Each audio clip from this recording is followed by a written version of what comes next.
আজ 18 জুলাই বিশ্ব রাজনীতির কিংবদন্তি এবং বর্ণবাদ বিরোধী আন্দোলনের আপসীন নেতা নেলসন ম্যান্ডেলার জন্মদিন। দক্ষিণ আফ্রিকার অবিসংবাদিত এই নেতা তার জীবনের দীর্ঘ 27টি বছর কারা অন্তরালে কাটিয়েছেন শুধু মানুষের অধিকার, সমতা এবং স্বাধীনতার জন্য। 2009 সালে জাতিসংঘ এই দিনটিকে আনুষ্ঠানিকভাবে নেলসন ম্যান্ডেলা আন্তর্জাতিক দিবস হিসেবে ঘোষণা করে। এই বিশেষ দিনটিতে আমরা শ্রদ্ধাভরে স্মরণ করি তাঁর অসীম ত্যাগ ও আপসীন নেতৃত্বকে।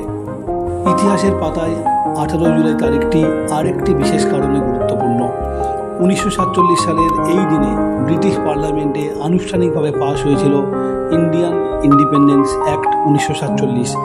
এই অ্যাক্ট বা আইনের মাধ্যমে ঠিক হয়েছিল ভারত এবং পাকিস্তান এই দুটি ভাগে ভাগ হয়ে ভারতবর্ষ স্বাধীন হবে।